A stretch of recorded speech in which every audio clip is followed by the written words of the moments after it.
नमस्कार, स्वागत है दोस्तों एक बार फिर से एजुपीडिया चैनल पे। जैसा कि थंबनेल देखकर आप समझ ही गए होंगे कि दिल्ली पॉलिटेक्निक के फॉर्म निकल चुके हैं और अगर आप भी एडमिशन लेना चाहते हैं तो इस वीडियो को एंड तक देखिए। मैं आपको 1 बाय 1 करके हर एक स्टेप और प्रोसीजर समझाने वाला हूँ। इसमें हम देखेंगे कि कैसे दिल्ली पॉलिटेक्निक में एडमिशन ले सकते हैं, वो कौन कौन सी चीज़ें हैं जो आपको ध्यान रखनी है, क्योंकि इस भीड़ में अगर आपके एक भी पॉइंट्स एक भी स्टेप छूट जाते हैं तो आपको एडमिशन नहीं मिल पाएगा। क्योंकि इस बार का जो एडमिशन क्राइटेरिया है वो थोड़ा अलग हो गया है। इस बार कोई एंट्रेंस टेस्ट हुआ नहीं, जिसकी वजह से मेरिट को आधार बनाया गया है एडमिशन के लिए। तो दिल्ली पॉलिटेक्निक में आपका एडमिशन कैसे होगा ये जानने के लिए आइए वीडियो को शुरू करते हैं।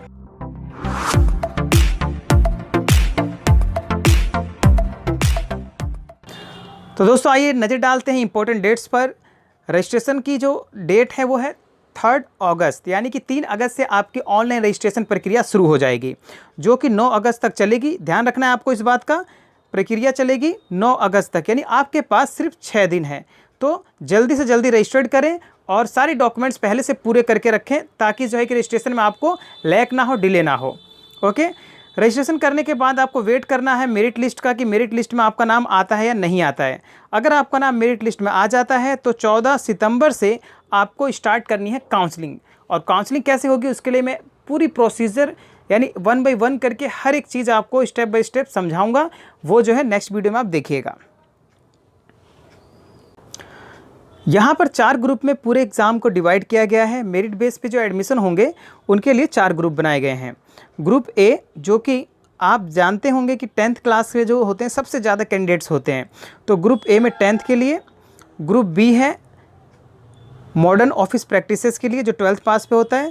ग्रुप सी, जिसमें 12th साइंस से होनी चाहिए, ठीक है, और फार्मेसी का कोर्स होता है।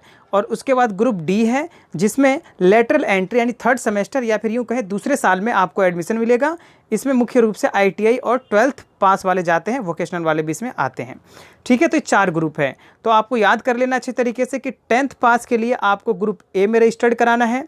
अगर आप MOP करना चाहते हैं मॉडर्न ऑफिस प्रैक्टिसेस और आप 12th पास हैं, चाहे आर्ट्स से हो, चाहे कॉमर्स से हो या फिर साइंस से हो, तो आपको ग्रुप बी में रजिस्ट्रेशन करना है। और अगर आप 12th साइंस से कर चुके हैं तो आपको ग्रुप सी में रजिस्ट्रेशन करना है एडमिशन के लिए। और अगर आप ग्रुप डी में करना चाहते हैं तो इसके लिए आपके पास ITI 2 साल की होनी चाहिए। ध्यान रखिएगा, 2 साल की 2 ईयर्स के आपके पास ITI सर्टिफिकेट्स होने चाहिए, और या फिर 12th पास हो, दोनों में से कोई एक चीज़ हो सकती है। लेकिन एक बात और ध्यान रखनी है, 12th भी आपको PCM होनी चाहिए या फिर PCB भी हो सकती है। PCM या PCB दोनों में से कुछ भी चल जाएगा। ओके, अगर आपको चेक करना है कि कौन से कॉलेज में कितनी सीटें हैं तो इसके लिए मैंने यहाँ पर आपको मैट्रिक्स जो है कि दिया है।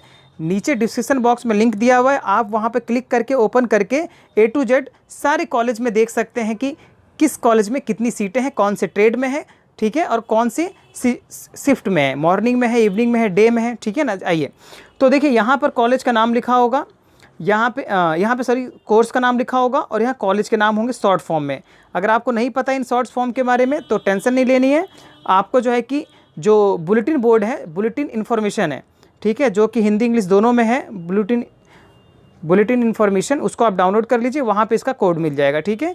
साधारणतः आपको बता दूं, जैसे देखिए यहाँ पे लिखा है सिविल इंजीनियरिंग, तो यहाँ पर लिखा है क्या, जैसे सिविल इंजीनियरिंग 60 सीट्स हैं, यहाँ लिखा है AB यानी अम्बेडकर कॉलेज, यहाँ पे GB है, GB का मतलब है गुरु, ये GB पंत एक होता है वो है। GND, GN यानी कि GND का मतलब है Guru Nanak Dev institute of technology, तो गुरु नानक देव में सिविल इंजीनियरिंग नहीं है।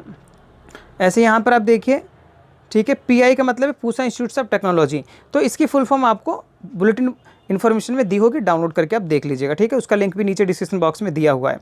तो आइए अब आपको मैं बता देता हूँ कि कैसे, यानी कि जो शिफ्ट है, 3 तरह की शिफ्टें होती हैं यहाँ पर एडमिशन करने के बाद, किस शिफ्ट में एडमिशन लें। अगर काउंसलिंग हो जाती है तो किस शिफ्ट में एडमिशन लें, काउंसलिंग से पहले इस चीज़ को ध्यान में रखना होगा, ठीक है। तो आइए मैं उसके बारे में आपको बता देता हूँ।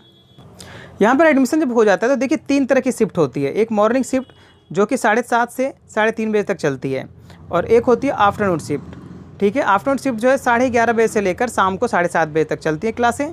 और उसके बाद जो है लास्ट में आती है आपकी डे शिफ्ट। डे शिफ्ट है 8:30 बजे से लेकर शाम के 5 बजे तक। तो इस तरीके से जो है कि आप जब काउंसलिंग करें अपनी, तो ध्यान रखें कि किस शिफ्ट में आपको एडमिशन चाहिए।